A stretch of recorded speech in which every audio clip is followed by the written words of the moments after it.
প্রত্যেকটা নাগরিকের নিজ নিজ অবস্থান থেকে দায়িত্ব এই ধর্মঘটের পক্ষ নেওয়া এবং এই ধর্মঘটকে সাকসেস করা।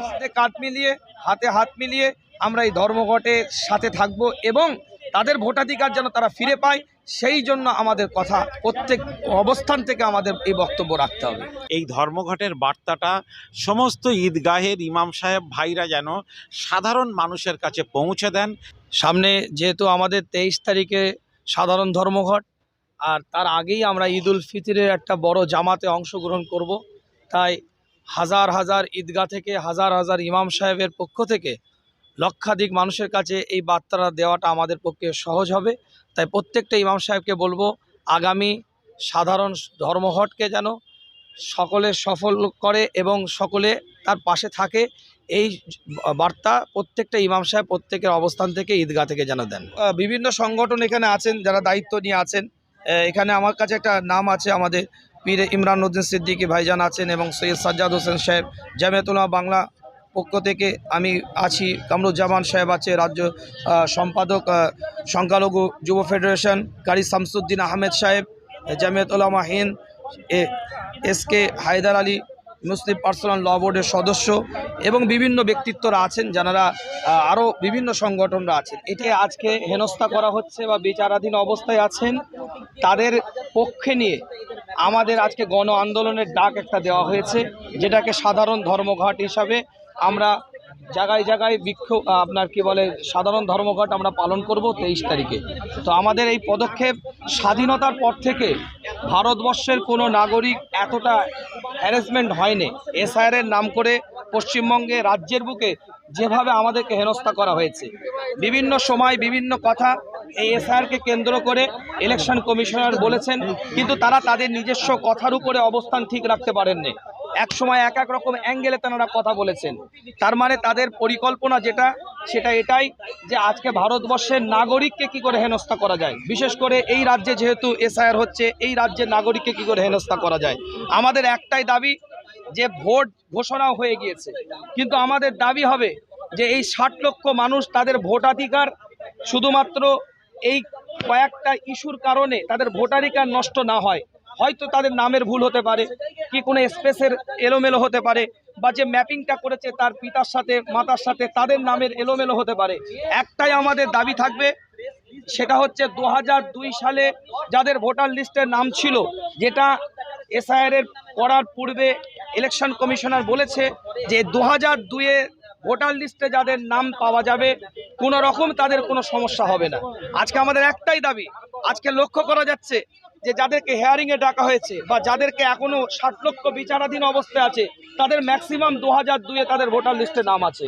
তা আমাদের একটাই দাবি থাকবে যে 60 লক্ষ মানুষ যারা বিচারাধীন অবস্থায় আছে, সামনে যে ভোট ঘোষণা হয়েছে এই ভোটে যেন তারা তাদের নিজস্ব ভোট অধিকার যেন ফিরে পায় এবং ভোট যেন দিতে পারে, এই তাদেরকে অতি সত্ত্বেই আমাদেরকে এই পদক্ষেপ নিতে বাধ্য হয়েছে। আমাদের কামরুজ্জামান ভাই আছেন এবং বিভিন্ন সংগঠন আছেন যারা আজকে এই পদক্ষেপ নিয়েছে, এবং আমি পীরজাদা ব্যক্তিগতভাবে আছি এনাদের সাথে।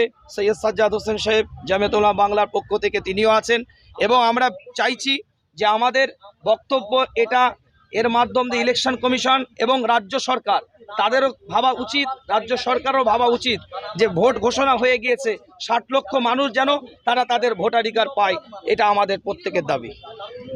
আগামী 23 তারিখ আমাদের সাধারণ ধর্মঘট অবস্থান বিক্ষোভের একটা পদক্ষেপ নেওয়া হয়েছে বিভিন্ন সংগঠনের পক্ষ থেকে। আজকে কলকাতা প্রেস ক্লাবে আমরা এসেছিলাম এবং এখান থেকে বিবৃতি মিডিয়া বন্ধুদের মাধ্যম দিয়ে সাধারণ জনগণের কাছে এটাই আমাদের বার্তা একটাই পৌঁছে দেওয়ার দায়িত্ব যে আমাদের যে জাতের, যে ধর্মের, যে সম্প্রদায়ের, যে রিলিজিয়াসে বিলং করুক না কেন, ভারতীয় নাগরিক বৈধ ভোটারের তাদের ভোটাধিকার কেড়ে নেওয়ার অধিকার কারণ নাই। এবং 60 লক্ষ যে মানুষ যে আজকে আমাদের বিচারাধীন অবস্থায় আছে, তাদের পক্ষ নিয়ে আজকে আমাদের অবস্থান বিক্ষোভ বা আমাদের ধর্মঘটের একটা আমাদের পদক্ষেপ নেওয়ার একটা আমরা পরিকল্পনা করেছি। আপনাদের কোন কোন পরিষেবা ছাড় থাকবে? হ্যাঁ, সাধারণভাবে জরুরি যে সমস্ত পরিষেবা আছে, অ্যাম্বুলেন্স বা বিভিন্ন আপনার জরুরি পরিষেবা অবশ্যই ছাড় থাকবে। বাকি আমরা সাধারণ ধর্মঘটে এটা গণতান্ত্রিক প্রক্রিয়ায় জনগণের অধিকারকে ফিরিয়ে দেওয়ার প্রচেষ্টা, ভারতের নাগরিক যে হেনস্থা হয়েছে, স্বাধীনতার পর থেকে এরকম হেনস্থা এই ভারতের পশ্চিমবঙ্গের রাজ্যের বুকে এসআইআরের নাম করে হিয়ারিংয়ের শিকার বা বিভিন্ন পরিকল্পিতভাবে যে হ্যারাসমেন্ট করা হয়েছে, ইলেকশন কমিশনার সে নিজের অবস্থানকে ঠিক রাখতে না পারার কারণে আমরা যে হেনস্থার শিকার হয়েছি, এটা খুবই দুঃখজনক এবং নিন্দনীয়। এবং রাজ্যের বুকে ভোট ঘোষণা হওয়ার পরেও যারা বৈধ ভোটার, সেই সমস্ত বৈধ ভোটাররাও আজকে তাদের ভোট দিতে পারবে কি না এই অনিশ্চয়তার মধ্যে ভুগছে। তাই আমরা চাই ইলেকশন কমিশনার প্রত্যেকটা বৈধ ভোটারকে তাদের ভোটাধিকার দেওয়ার অধিকার দেওয়া হোক এবং যে অবস্থায় তাদেরকে রাখা হয়েছে এই অবস্থা থেকে, বিচারাধীন অবস্থা থেকে তাদেরকে প্রত্যেকটা জায়গা থেকে ক্লিয়ার করে দেওয়া উচিত। আপনাদের এর সঙ্গে আর কারা কারা আছে? আমাদের তো বিভিন্ন সংগঠন এখানে আছেন যারা দায়িত্ব নিয়ে আছেন। এখানে আমার কাছে একটা নাম আছে, আমাদের পীর ইমরান উদ্দিন সিদ্দিকী ভাইজান আছেন এবং সৈয়দ সাজ্জাদ হোসেন সাহেব।